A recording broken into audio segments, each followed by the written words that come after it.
Good morning from a damp and misty Northumberland. It's the 5th of July, and it really is a damp morning, but we need it, so the farmers tell me, so we must rejoice in this gift.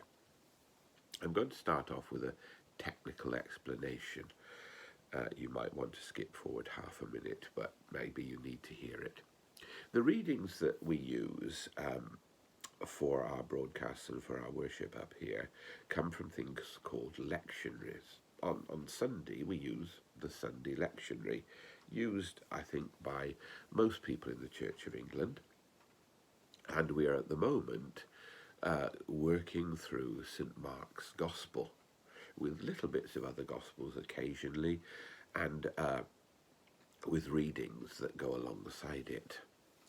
And then the readings I use in our daily prayers come from what's called the Daily Eucharistic Lectionary. It can be used for a daily Eucharist or for a daily prayer.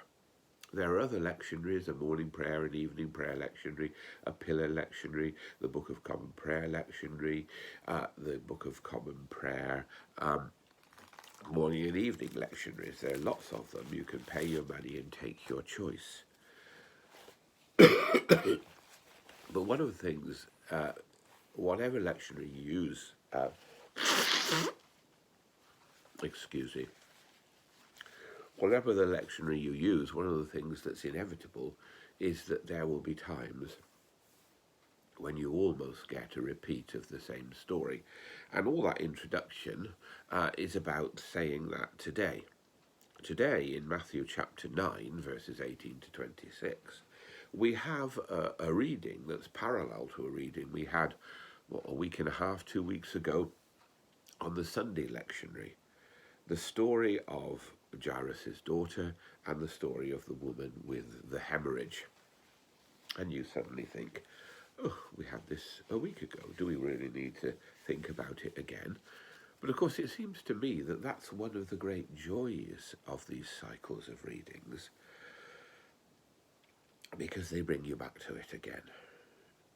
And I concentrated on the story of the woman with the hemorrhage, and I come back to it again. Then suddenly a woman who had been suffering from hemorrhages for 12 years came up behind and touched the fringe of his cloak. For she said to herself, if only I touch his cloak, I will be made well. Jesus turned and seeing her, he said, take heart, daughter, your faith has made you well.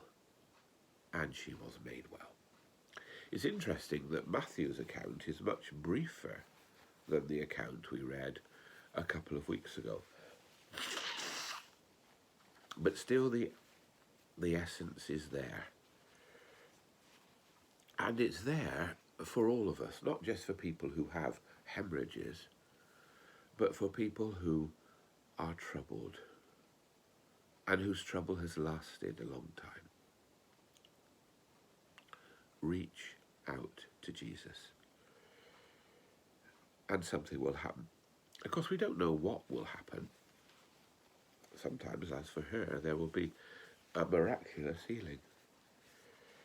But equally, there may be a miraculous strengthening, or a miraculous understanding, or a miraculous ability to deal with a situation in a family or in a friendship or in a relationship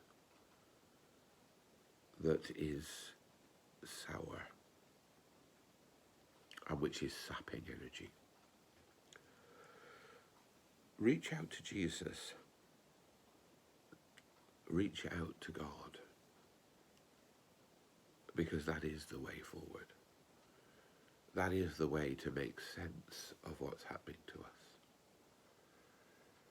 That is the way to know that we are loved and held and sustained by a God for whom we are infinitely precious.